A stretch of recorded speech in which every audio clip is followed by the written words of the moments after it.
Sightsee the Tarot is a series on my channel through which I take you on a tour of tarot books, spreads, techniques and tips, different decks, and more. Our tour of Tarot of the Bohemians by Papus is going to be a two-part video presentation. Today is just a lecture. It's going to be like a multimedia audio-visual book. The next installment, part 2, will find us still in the world of Papus, but it'll be a hands-on guided tarot reading workshop as we go through a divination method from Tarot of the Bohemians. Gerard Encausse, a medical doctor, occultist, and founder of the Martinist order, authored Le Tarot des Bohemiens, les plus anciens livres du monde, or The Tarot of the Bohemians, the most ancient book in the world, under the pen name Papus. The book was published around 1889. Tarot of the Bohemians is infamous for being kinda arcane and rather difficult to understand, especially for a modern-day reader. So let's see if we can jailbreak Tarot of the Bohemians and give you a good enough nutshell summary of the text. First, more important than anything else, YHVH. I'm pretty sure I butchered the pronunciation and I don't want to do that to the sacred word. So henceforth, I'm just going to say YHVH out of respect because I don't want to mispronounce the real thing. According to Papus, that sacred word YHVH is the end-all and be-all of science, divinity, and humanity. Everything you seek can be unlocked when you understand that sacred word.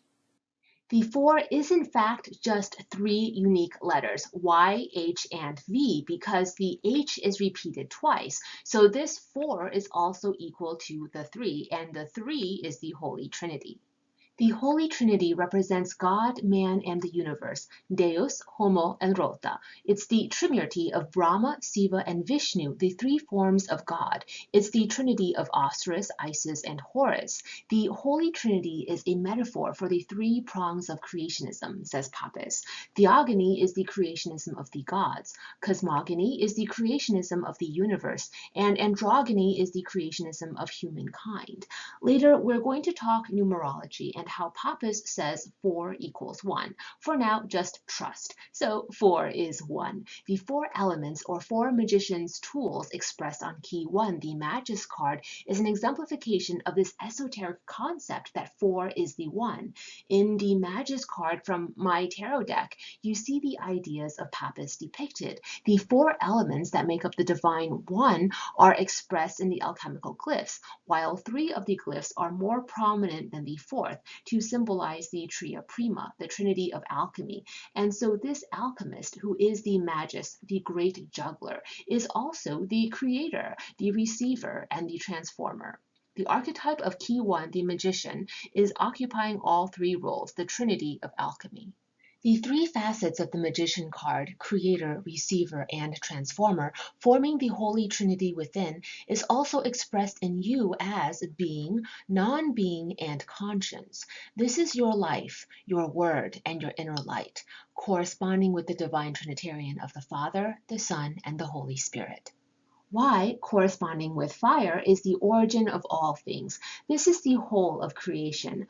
Fire is also the suit of wands and corresponds with the social division of agriculture. The first H corresponds with water, the emotional and psychological realms, corresponding with the suit of cups, which is linked to the social division of priesthood or the clergy. The second H corresponds with earth, the physical body, and the material, corresponding with the suit of coins or pentacles. This is the resulting work product. This is the realm of the solid things you see and experience around you, including your own physical body. Fire might be your conscience, life force, and physical vitality, but earth here is the actual body you can touch and sense. In terms of social divisions, this is the division of artisans, those in the stream of commerce, capital, or business. Through these 2 elemental currents, the non-physical, intangible, and divine become transmuted into the physical, the tangible, and the material human world. V is the opposition of the duality, the battle between the ego and the non-ego. It corresponds elementally with air, the suit of swords. Air is the social division of nobility, magistrates, and soldiers. YHVH can be arranged into a cross and then connected by a circle. This concept of divinity can be superimposed over the astrological wheel, where the 4 points represent the ascendant, the descendant, the medium coli, and the imum coli. The circle represents the path of the sun, the 12 zodiac signs, and the 12 astrological houses. Y corresponds with 1. Among the tarot cards, here is the king. In the pips, you've got the aces, 4s, and 7s. The 4 kings, 4 aces, 4 4s, and 4 7s correspond with keys 1 through 7 in the major arcana, or the first septenary. The first H, the second letter here, is the tarot queen. And here is the realm of the 2s, 5s, and 8s. The 4 2s, 5s, and 8s correspond with keys 8 through 14 in the majors, or the second septenary. Oh, everyone watching is already familiar with the 3 septenaries of the major arcana, right? If not, I'll link to some references for you in the video description box. V, the realm of air, is the tarot knight, and the 3s, 6s, and 9s. The knights, 3s, 6s, and 9s, correspond with the third septenary of the major arcana, keys 15 through 21. There you have the Holy Trinity, or 3 within the 4. Then the 4 is Earth, or the touchdown point of divinity to materialism, corresponding with the second H. Here are the pages, or knaves, and among the pips, the 10s. The knaves, or tarot pages, and the 10s are what Papus calls the ternary of transition, meaning this is the juncture point between that which is spiritual of divinity and that which is temporal, or of the body. These diagrams are straight out of Tarot of the Bohemians. I just made it prettier, sort of. Oh, and of course, we already talked about how this is all related to the astrological wheel, the path of the sun, moon, and planets through the 12 zodiac signs and houses. So all of this forms the unit circle, a wheel. In Latin, wheel is rota, R-O-T-A. Writes Pappas, the whole tarot is based upon this wheel, rota, R-O-T-A, which is also tarot, T-A-R-O, and is equal to the sacred word YHVH. So what is the tarot? Oh, God. The constitution of God, writes Pappas, is thus defined by the tarot. So there you have it, in case you were wondering what the tarot is. Here, we're synthesizing the linear perception of space-time with the circular orbit of the sun, moon, and planets through the houses and signs. Key 10, the Wheel of Fortune card from the Rider-Waite-Smith deck, encapsulates this mystical concept. The divine and our fortunes are one and the same, and both are encoded into every physical aspect of matter, every part of our earthly world.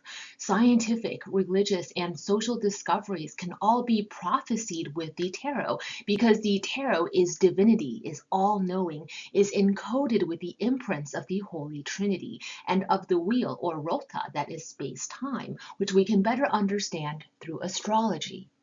The sacred word YHVH represents the 4 elements and 4 suits of the minor arcana: fire and the suit of wands, our creations; water, the suit of cups, our emotions and relationships; air, the suit of swords, our conflicts and battles; and earth, the suit of pentacles, our capital and resources. YHVH stands in for the 4 directions and the 4 suits in the minor arcana. Also, it's totally important that you understand astrology because, according to Pappas, tarot and astrology are like twin flames or something. Now let's talk about tarot and numerology, or the esotericism of numbers. Pappas addresses a practice called theosophic reduction. This is like super important if you want to understand the tarot, according to Pappas, but he quickly adds that it totally makes sense why you and I wouldn't understand the sanctity of theosophic reduction in numerology, because it's a concept that Pappas laments as, quote, almost lost in modern times. And he was saying this in the late 1800s. Theosophic reduction is when you break up the single digits of a numeral and then add those single digits together for a sum. Every number can be reduced to a single digit 1 through 9. When it's not, you simply continue the theosophic reduction operation until you get a single digit. Earlier, I had asked you to trust me about how 4 equals 1 and seeing this concept expressed in key 1, the Magus. Oh, and it's also in key 10, the wheel. Remember, theosophic reduction 10 is 1. Pappas concludes that the result of this consideration is that all numbers in their evolution reproduce the 4 first. The series of all numbers, says Pappas, can be reduced to 4, which harkens back to YHVH and how God is in everything. God is 1, God is also 4, and so there is always 4 in every single one. Back to the 4 letters of the sacred word, the 4 elements, the 4 suits, and why in the tarot architecture the pip cards numbered 4 are the first touchdown point of divinity on earth, when the intangible becomes tangible, when thoughts become work product. The 4 of scepters, 4 of wands, is the active principle, the very first touchdown point of the divine and spiritual in the material temporal world, still untainted.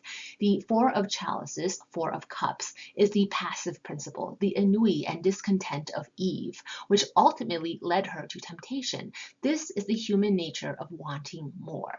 The suit of swords in general is the battleground between the active masculine and the passive feminine, the dualistic nature. Here, the 4 of swords is the battle humankind has with its own nature. In conflict categorization, this is man versus himself.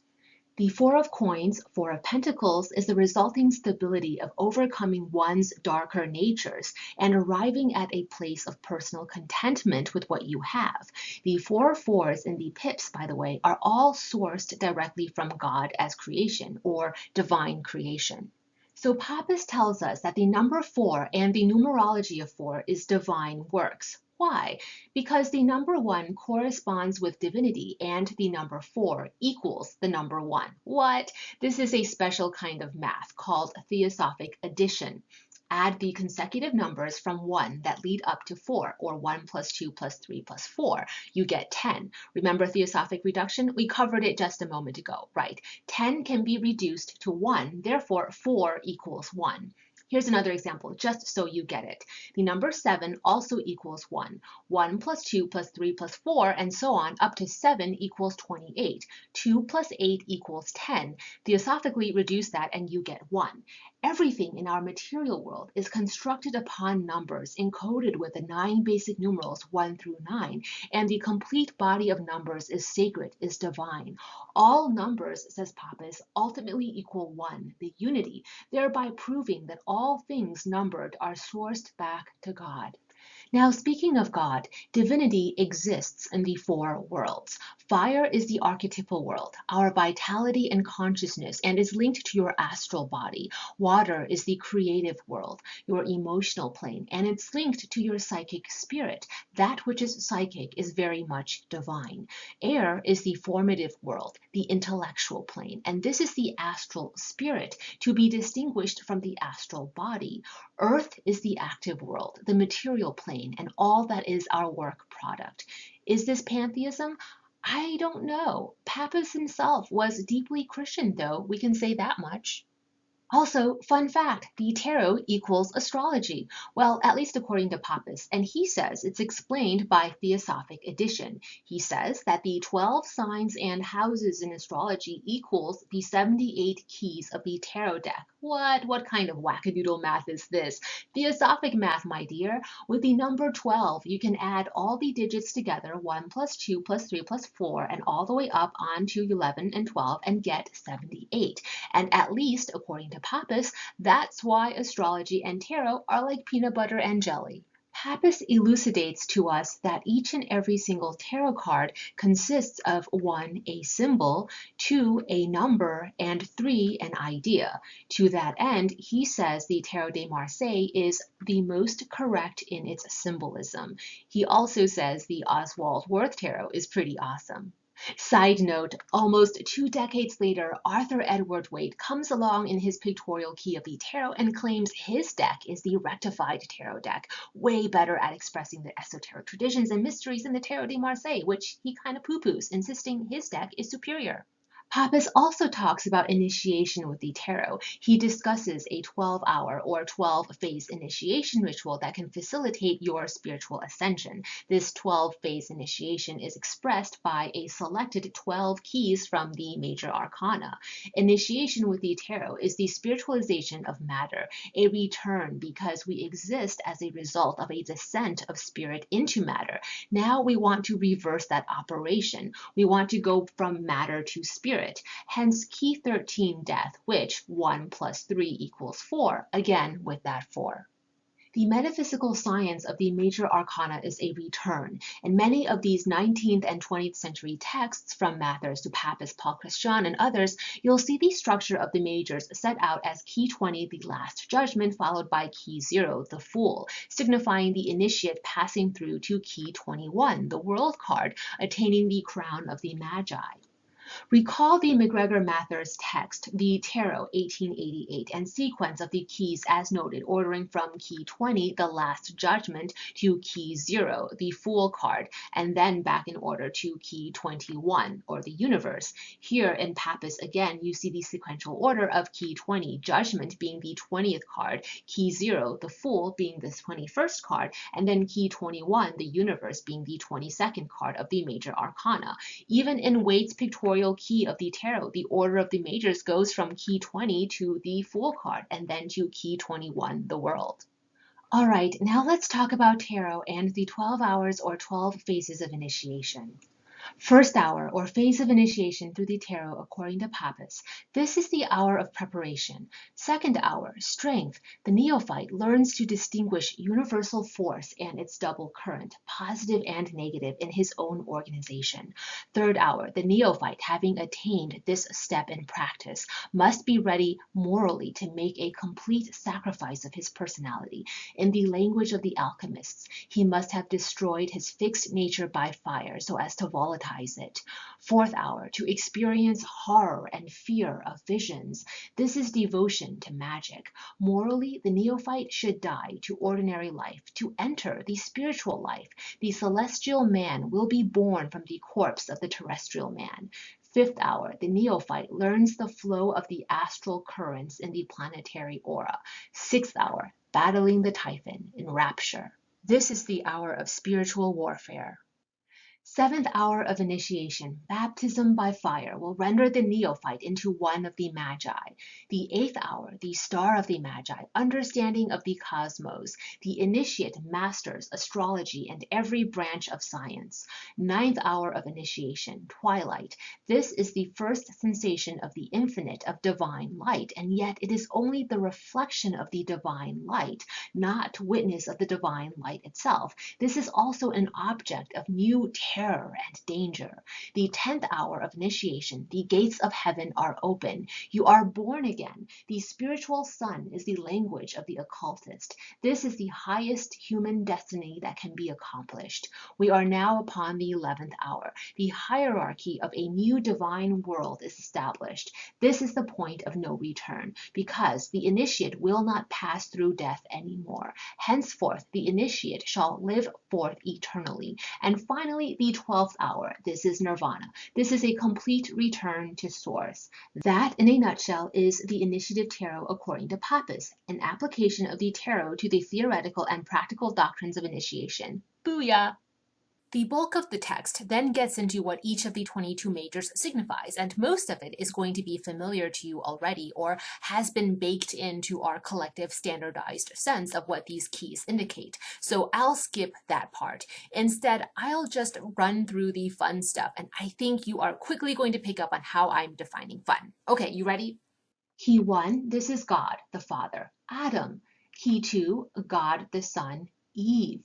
Key 3, God the Holy Spirit, the Trinity of Adam, Eve, and humanity, the cosmos. Key 4, willpower. Key 5, intelligence, authority. Key 6, beauty and love, universal attraction. Key 7, realization, astral light, the Father.